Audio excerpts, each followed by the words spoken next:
अभ्यास अमेरिका के fighter jet भी तैयार हुए।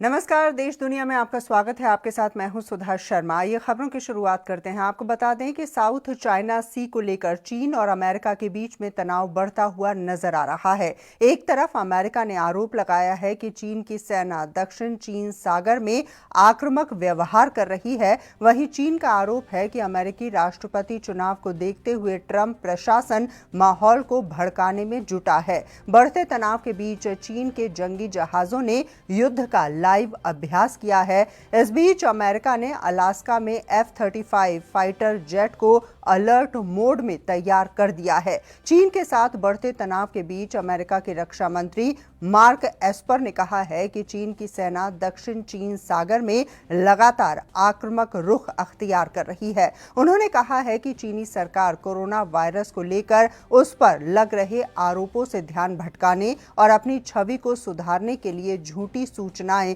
फैलाने का अभियान तेज कर रही है।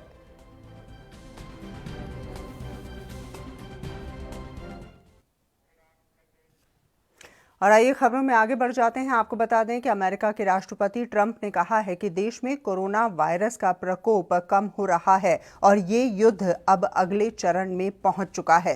देश को बहुत ही सुरक्षित और धीरे धीरे फिर से खोलना होगा। आपको बता दें कि अमेरिका में पिछले एक हफ्ते में नए मामले और मरने वाले लोगों की संख्या में गिरावट देखने को मिल रही है। इसके चलते ट्रंप ने कहा है कि इस वैश्विक महामारी ने अमेरिका में आपूर्ति श्रृंखला बनाए रखने का महत्व और एक महत्वपूर्ण और मजबूत घरेलू विनिर्माण ठिकाना बनाने का महत्व समझ लिया है। ट्रंप ने कहा है कि हमारे देश के लोग योद्धा हैं।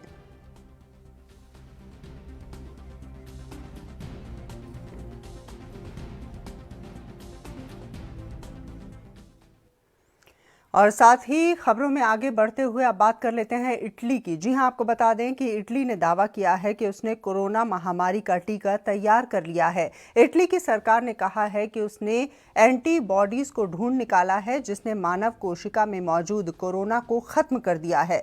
रोम के शोधकर्ताओं ने कहा है कि जब टीके का इस्तेमाल इंसानों पर किया गया तो देखा गया कि उसने कोशिका में मौजूद वायरस को खत्म कर दिया। यह अच्छी खबर ऐसे समय में आई है जब WHO के कोविड-19 महामारी से जुड़े विशेषज्ञों ने दावा किया है कि हो सकता है कि कोरोना का कोई टीका ना बन पाए, जैसा कि HIV और डेंगू का टीका नहीं बन पाया है।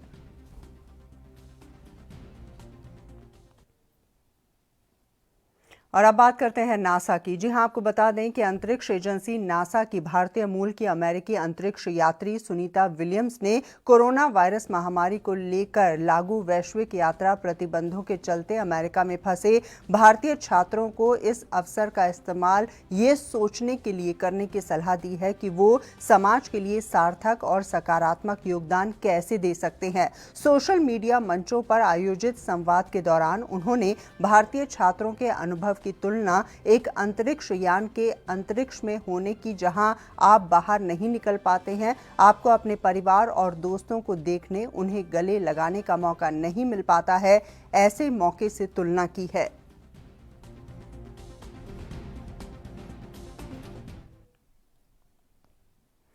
और जहां एक और दुनिया कोरोना वायरस से मिलकर एक दूसरे की मदद करते हुए लड़ रही है, तो वहीं पश्चिम बंगाल की सरकार केंद्र से लगातार लड़ाई कर रही है। आपको बता दें कि कोरोना वायरस ने पश्चिम बंगाल में सबसे बड़ा हमला बोल दिया है। सिर्फ पश्चिम बंगाल में कोरोना से 133 से ज्यादा लोगों की मौत हो चुकी है। अगर कोरोना से मौत की दर को देखा जाए तो बंगाल में देश के बाकी राज्यों की अपेक्षा ज्यादा मौतें हुई हैं। वहीं राज्य के राज्यपाल जगदीप धनखड़ ने भी सरकार के आंकड़े छुपाने की बात कही है और लॉकडाउन का सही से पालन ना करवाने की बात भी कही है।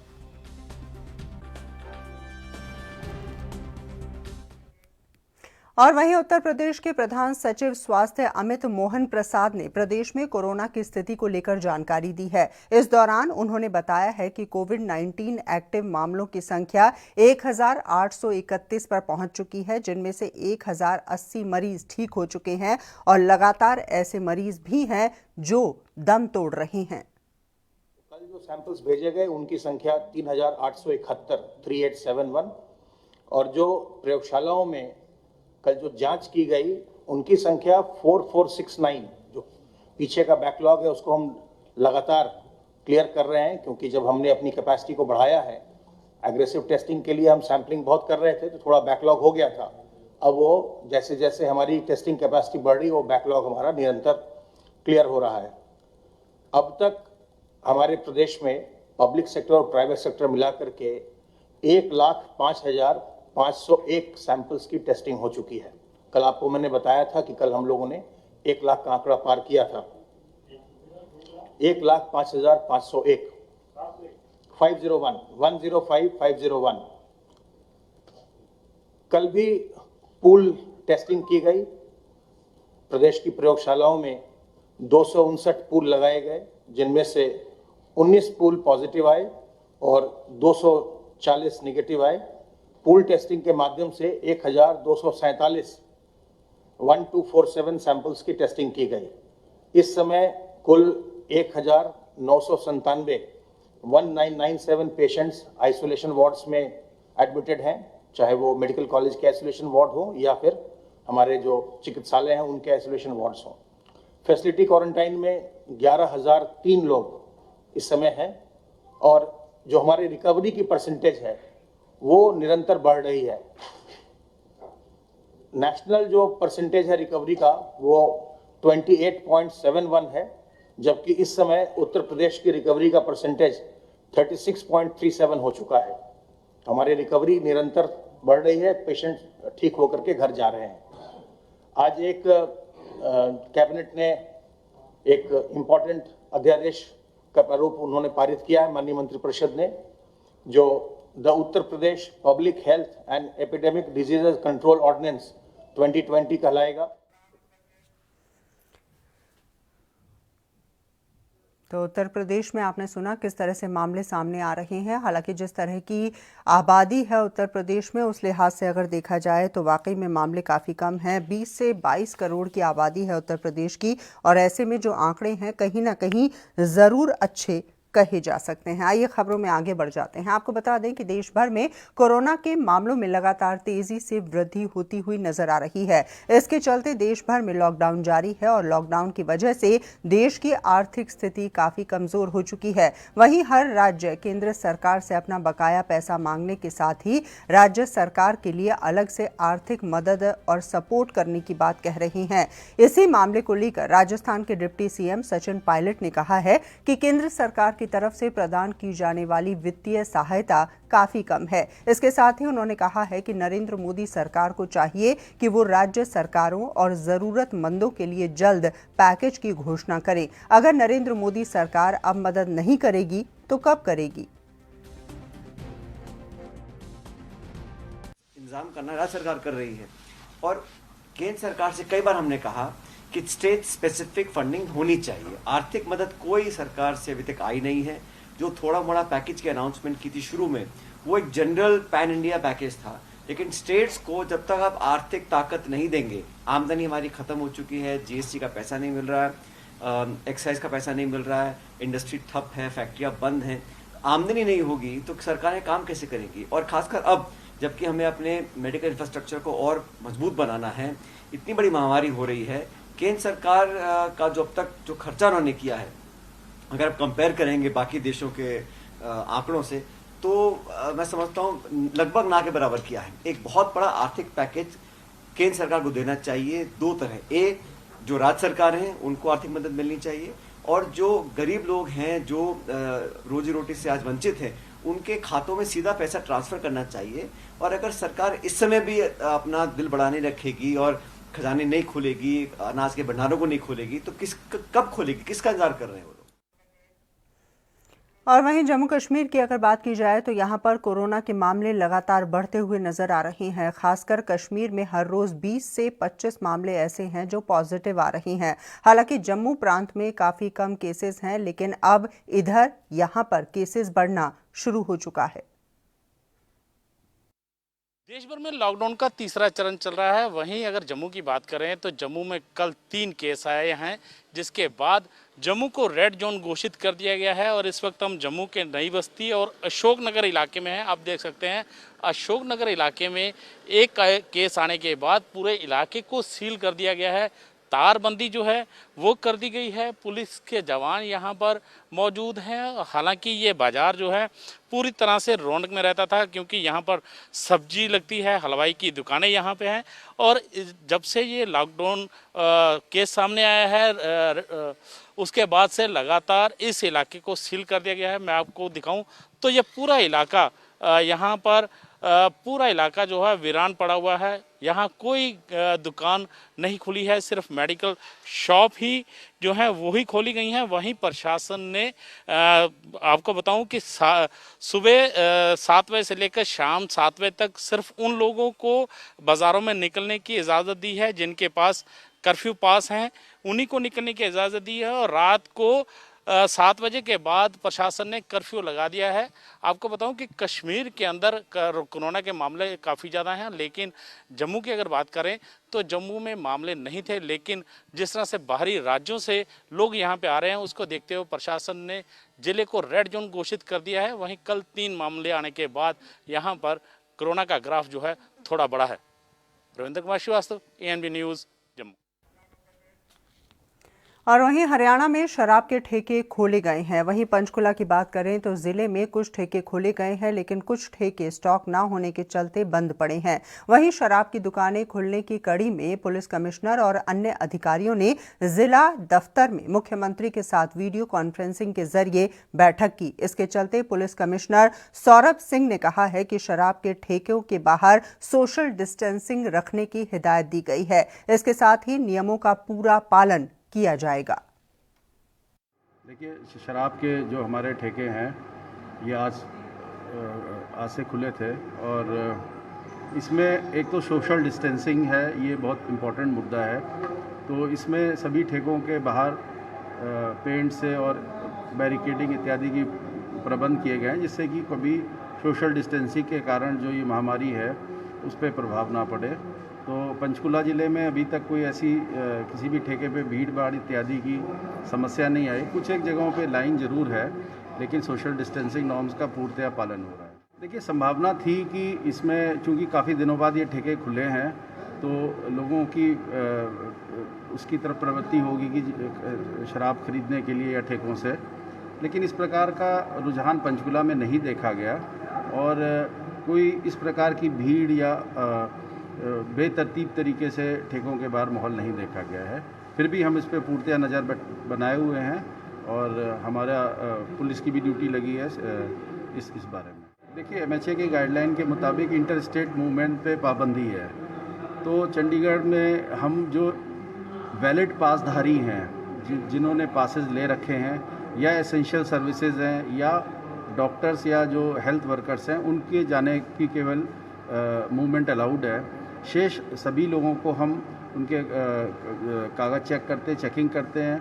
बॉर्डर पे हमने हेल्थ पॉइंट ऑफ व्यू से भी थर्मोमीटर और बाकी हेल्थ वर्कर्स भी लगाए हुए हैं। तो इस विषय में हम सावधानी बरत रहे हैं, क्योंकि अभी भी पंचकुला ऑरेंज जोन में है। देखिए, इसमें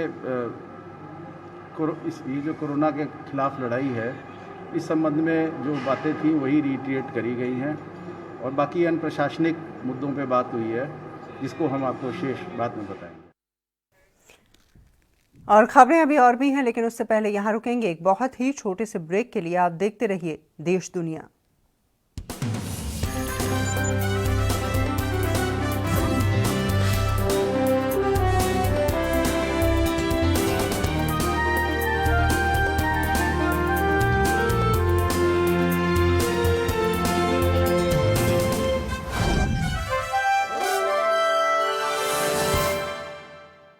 कूटनीति की बात, न राजनीति का युद्ध। हम आप सब कोरोना के विरुद्ध, कोरोना का जिक्र है, हमें आपकी फिक्र है। कोरोना अपडेट भी दिखाते हैं, उससे लड़ना भी सिखाते हैं। देखिए फिक्र आपकी, रात 9 बजे। TV9 भारतवर्ष, अब तो सब देख रहे हैं।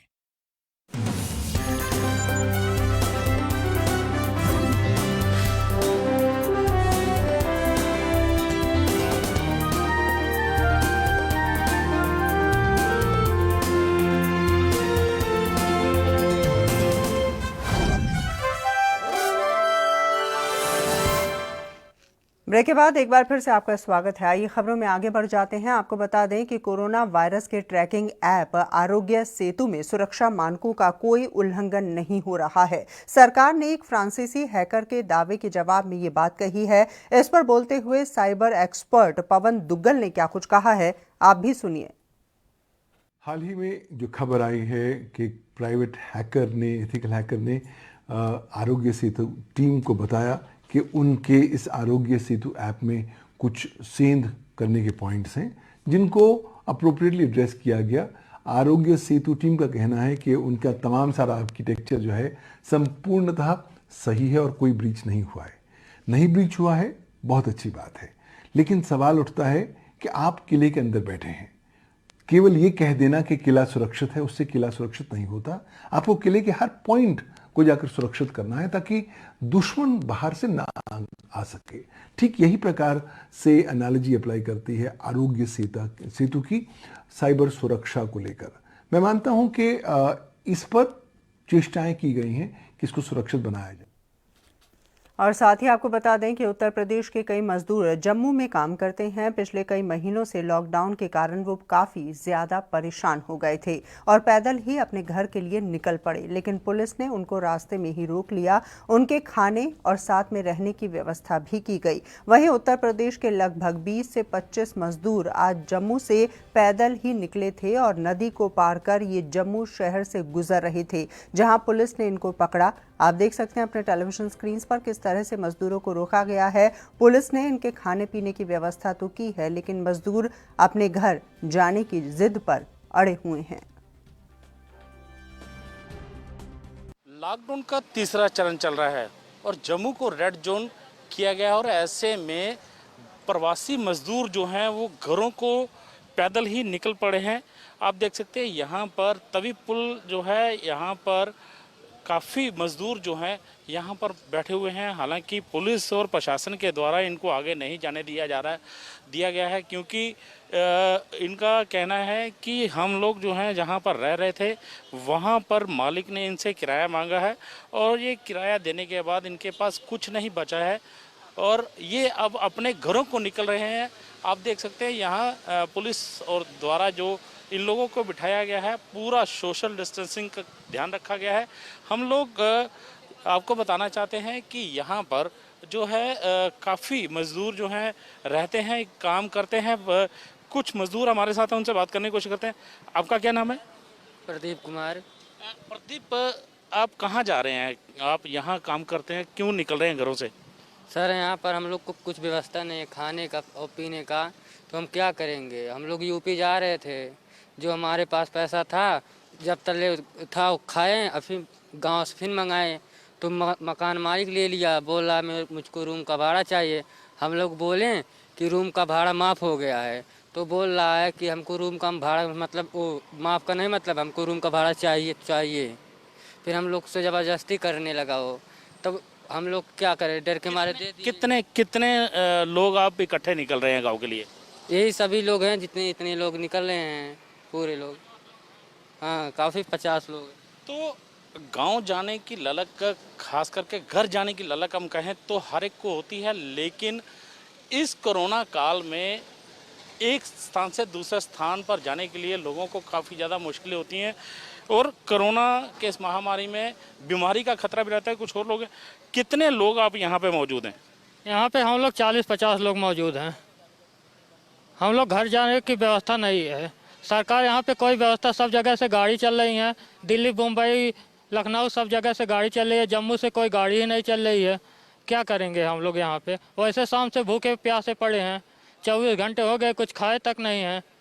और मालिक ने रूम का किराया ले लिया हम लोग से। बोला अगर अगले 10 तारीख को आप रहोगे तो उसका भी किराया देना पड़ेगा। हम लोग के पास पैसा है ही नहीं तो किराया कहाँ से देंगे। इसलिए हम लोग रूम से निकल गए, पैदल जा रहे थे घर। यहाँ पे कुछ हमारे भाई बंधु मौजूद थे, वो रोक लिए।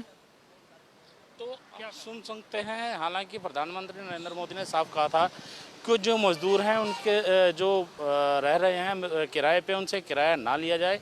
लेकिन जम्मू के अंदर कुछ ऐसे परिवार भी हैं जो अभी तक इस प्रधानमंत्री की इस अपील पर गौर नहीं कर रहे हैं और इसी तरह के चलते ये लोग अब अपने घरों की तरफ कूच कर रहे थे, लेकिन पुलिस ने आखिरकार इनको रोक लिया और आगे जाने नहीं दिया जा रहा है। Ravindra Kumar Shrivastava, ANB news.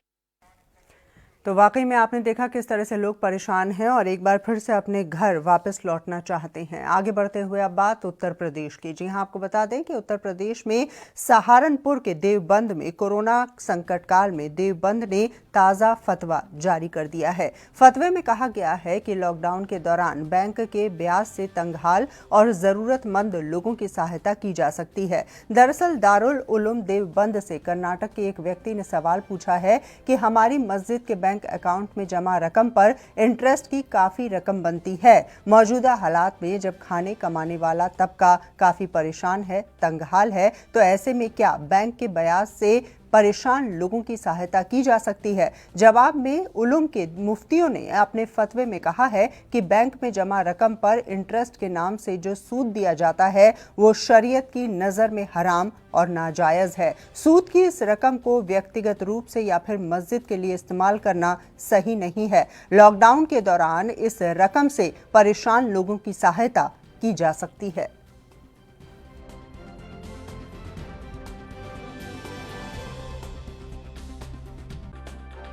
सही है, इसमें कोई शक शुबे की बात नहीं है, इसलिए कि बैंक में जो पैसा जमा किया जाता है उसके ऊपर जो सूद और इंटरेस्ट चढ़ता है वो मुसलमान के लिए इस्तेमाल करना जायज़ नहीं है अपनी ज़ाती तौर पर। अब क्योंकि उसको वापसी की कोई शक्ल नहीं होती, इसलिए फ़ुक़हा ने इस सिलसिले में ये रास्ता निकाला है कि उसको बैंक से निकाल लिया जाए और बग़ैर सवाब की नीयत के फ़ुक़रा को, गरीबों को दे दिया जाए। न मस्जिद में इस्तेमाल किया जा सकता और इसी तरीके से अपने ज़ाती काम में भी इस्तेमाल नहीं किया जा सकता।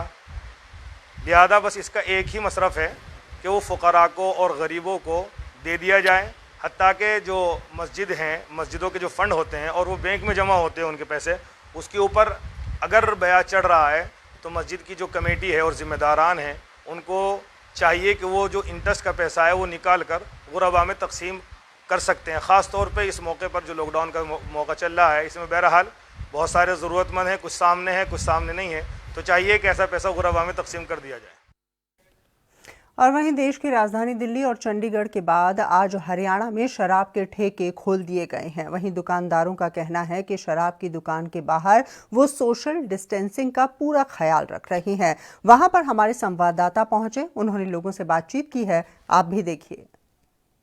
देश की राजधानी दिल्ली और चंडीगढ़ के बाद जो है हरियाणा में भी ठेके खोल दिए गए हैं। आप देख सकते हैं यहाँ पे जो सफ़ेद पट्टी लगाई गई है, जो कस्टमर आएंगे इसमें वो खड़े होंगे और वहाँ पे जो है उसके बाद शराब लेने के लिए आगे बढ़ेंगे ताकि जो सोशल डिस्टेंसिंग है उसकी भी पालना हो सके। और आप देख सकते हैं यहाँ पे बैरिकेडेड यहाँ लगाई गई हैं, जो 2 लाइनें बनेगी, एक परली साइड बनेगी, एक यहाँ बनेगी, तो लोग अपना जो है सोशल डिस्टेंसिंग का भी ध्यान रखेंगे। हमारे साथ यहाँ के दुकानदार मौजूद हैं, उनसे बात करते हैं।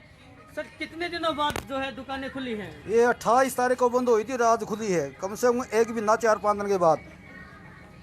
तो किस तरह के इंतजाम किए गए हैं यहाँ पे? यहाँ डिस्टेंसिंग का पूरा इंतजाम किया हुआ है।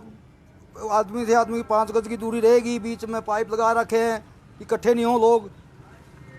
तो जैसे आज ठेके खोल दिए गए, तो इंतजाम की अगर बात की जाए तो स्टॉक की अगर बात की जाए तो कस्टमर कितने सुबह से आए हैं, कितना स्टॉक है? स्टॉक कुछ ज़्यादा सेल नहीं हुई है अभी लग, अभी अब पता लगेगा, लोग आते रहेंगे। तो लोगों में कैसा एक उत्साह देखने को? नहीं, इतना ज़्यादा उत्साह नहीं है।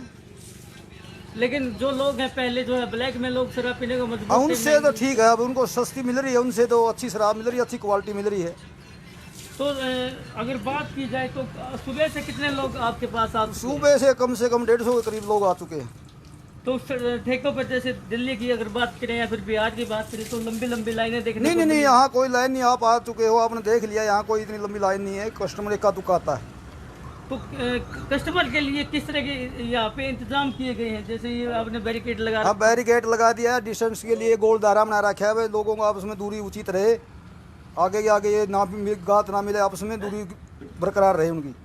तो शराब की अगर बात की जाए तो महंगी शराब कितनी हुई है? पहले महंगी हुई है, पहले से महंगी हुई कुछ। कितना रेट बढ़ा? यही 40-50 रुपए का डिफरेंस हो गया।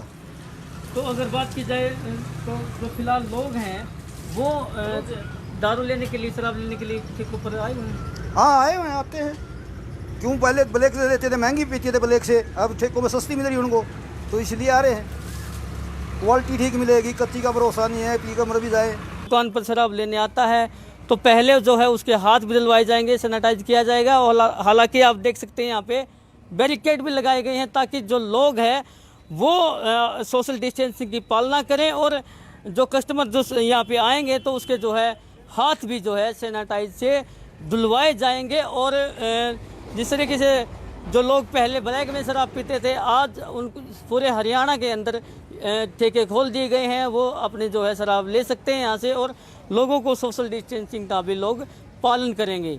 मेरे सहयोगी सोनू कुमार के साथ परमजीत पवार, ANB न्यूज़, जींद।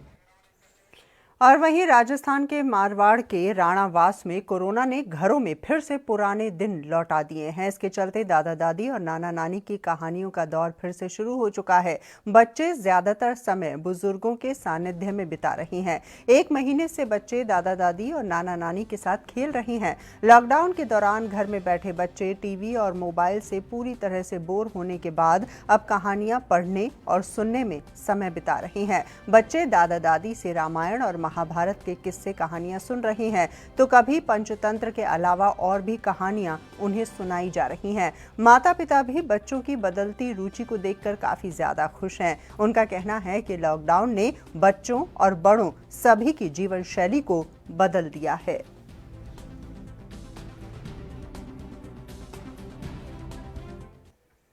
और वहीं देश में कोरोना महामारी को लेकर केंद्र और राज्य सरकारें लगातार कार्यरत हैं। इसके चलते सरकार जरूरतमंदों की हर सहायता करने की कोशिश कर रही है। इसी कड़ी में राजस्थान के मुख्यमंत्री ने नागरिकों को अनाज और अन्य खाद्य सामग्री प्रदेश के सभी डिपो होल्डर्स तक पहुंचा देने की बात कही है। वहीं बीकानेर के उदासर से डिपो होल्डर्स की शिकायत लेकर महिलाएं जिला रसद अधिकारी से मुलाकात करने पहुंची, लेकिन अधिकारी ने महिलाओं से मुलाकात करने से कर दिया। महिलाओं ने बताया है कि डिपो होल्डर किसी भी सरकारी आदेश का पालन नहीं कर रही हैं।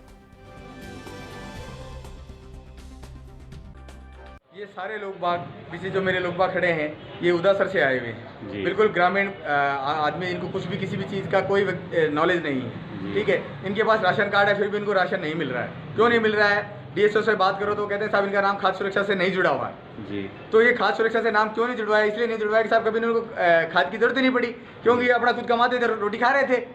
लेकिन अभी कोविड की वजह से इनको काम मिलना बंद हो गया, तो इनको काम मिलना बंद हो गया तो रोटी कहाँ से खाएं?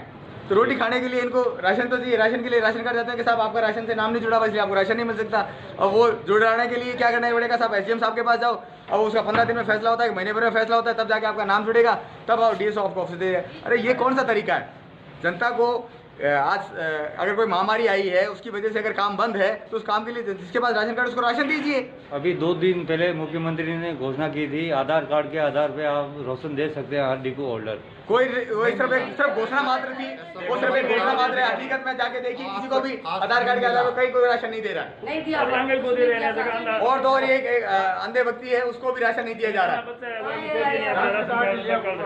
और लोग बाकी राशन कार्ड लिए घूम रहे हैं। जनता अधिकारियों से मिले तो अधिकारी कहते हैं आप ऐसे कीजिए, वैसा कीजिए, उसके बाद चले जाइए, उसके बाद चले जाइए, तीसरे कमरे में चले जाओ, चौथे कमरे में चले जाओ, वो फार्म भर लाओ, ये फार्म भर दो, ये कर दो। ये एक देश की व्यवस्था हो रखी है।